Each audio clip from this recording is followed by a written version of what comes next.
দেখেন ভিতরটা কতটা সফট আর উপরটা একদম মসমসে, খেতে কিন্তু সেই দারুণ হচ্ছে। আসসালামু আলাইকুম ভিউয়ার্স, খুব মজা এবং সুস্বাদু একটা পিঠা বানিয়ে দেখিয়ে দেবো। আর তার আগে আমি কী দিয়ে পিঠাটা বানাবো সেটি দেখিয়ে দিচ্ছি। এটা হচ্ছে তাল। আমি এখানে পরিমাণ মতো তাল নিয়েছি, আর এই তালটা দিয়ে আমি খুব মজাদার একটা বেবি সুইট পিঠা বানিয়ে দেখিয়ে দেবো। আর এই তালের ভিতরে আমি পরিমাণ মতো নারকেলটাকে নিয়ে নিচ্ছি। আমি নারকেলটাকে আগে থেকে কুড়িয়ে রেখেছিলাম। তো আমার কিন্তু ফুল একটা নারকেল দিয়ে নেই, আমি একটা নারকেলের অর্ধেক দিয়েছি। আমি এখানে স্বাদ মতো লবণটাকে দিয়ে দিলাম। এখানে হাফ কাপ পরিমাণে ময়দা নিয়ে নিচ্ছি, আর 1 কাপ পরিমাণে চাউলের গুঁড়ি নিয়ে নিচ্ছি। এখন আমি সবগুলো উপকরণ দিয়ে হাত দিয়ে খুব সুন্দর করে একটু মেখে নিচ্ছি। তাহলে কি হবে, নারকেলটা যদি দলা দলা থাকে তাহলে হাতের এই চাপে নারকেলটা সুন্দর এই ময়দা এবং চাউলের গুঁড়ির সঙ্গে মিশে যাবে। দেখেন আমি আগের থেকে পানি দিব না, কারণ তাল এবং আটার সঙ্গে দেখেন কত সুন্দর মিলিয়ে যাচ্ছে। আগে থেকে পানি দিলে কি হবে, দেখা যাবে বেশি পানিটা হয়ে গেছে এবং বেশি লুজ হয়ে গিয়েছে। এখন আমি এর ভিতরে পরিমাণ মতো চিনিটাকে দিয়ে দিচ্ছি। চিনিটা দিয়েও খুব ভালো করে আমি মেখে নিচ্ছি।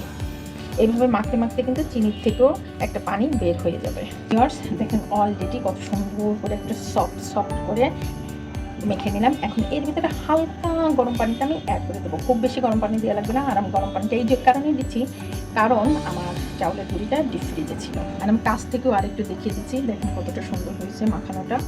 এখন আস্তে আস্তে করে আমি গরম পানিটা দিয়ে দিচ্ছি। তো ভিউয়ার্স দেখেন অলরেডি আমার বেটাটা করা হয়ে গিয়েছে। আর যতটুকু আমার পাতলা করা লাগবে দেখেন আমি ততটুকুই করে নিয়েছি। তো ভিউয়ার্স দেখেন চামচ দিয়ে দেখিয়ে দিচ্ছি এর ঘনত্বটা কতটুকু রাখবো। আমি ঠিক যতটুকু আমি চেয়েছি সেম ততটুকু হয়েছে। এখন আমি চুলায় চলে যাই পিঠাগুলোকে ভাজা।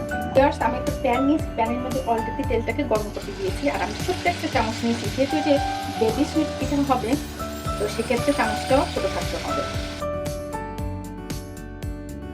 তো ভিউয়ার্স আমি এখন পিঠাগুলোকে খুব সুন্দর করে একটু উল্টিয়ে দিচ্ছি। আর দেখেন কতটা সুন্দর ফুলে ফুলে উঠছে, আর দেখতেও কিন্তু সেই চমৎকার লাগছে। তো ভিউয়ার্স দেখেন মাঝে মাঝে কিছু পিঠা হয়ে গিয়েছে, আমি যেগুলো হয়ে গিয়েছে সেগুলো তুলে নিচ্ছি। এভাবে করে আমি আস্তে আস্তে করে পিঠাগুলোকে ভেজে নিব। তো ভিউয়ার্স দেখেন পিঠাগুলো আমি ভেজে নিয়েছি। এখন আমি পিঠাগুলোকে তুলে নিছি একটা প্লেটের উপরে। এইভাবে করে আমি বাকি পিঠাগুলো খুব সুন্দর করে ভেজে নিচ্ছি। তো ভিউয়ার্স বাকি পিঠাগুলো আমি সেম পদ্ধতিতে বানিয়ে নিচ্ছি। ভিউয়ার্স দেখেন একে একে কিন্তু আমার সবগুলো বেবি সুইট পিঠা তালের তৈরি করা হয়ে গিয়েছে। আপনার বাসায় জাস্ট এভাবে একটু ট্রাই করেন। পিঠাগুলো খেতে কিন্তু খুবই মজার। আর বাচ্চাদের যদি এই ছোটো ছোটো করে পিঠাগুলো তৈরি করে দেওয়া যায়, বাচ্চারা কিন্তু খুব মজা করে খেতে পারবে। তো আপনারা যদি আমার চ্যানেলে নতুন হয়ে থাকেন প্লিজ আমাকে একটা লাইক কমেন্ট শেয়ার করবেন, আর কমেন্টস করে জানিয়ে দেবেন আমার রেসিপিগুলো আপনাদের কাছে কেমন লাগে। ফেসবুক থেকে দেখে থাকতে একটা লাইক এবং ফলো দিয়ে রাখবেন, আর ইউটিউব থেকে দেখে থাকতে অবশ্যই একটা সাবস্ক্রাইব করে রাখবেন। দেখেন ভিতরটা কতটা সফট আর উপরটা একদম মসমসে, খেতে কিন্তু সেই দারুণ হচ্ছে। এই পর্যন্ত সবাই ভালো থাকবেন, সুস্থ থাকবেন। নতুন নতুন কোনো রেসিপি নিয়ে আবার সামনে হাজির হব। আল্লাহ হাফেজ।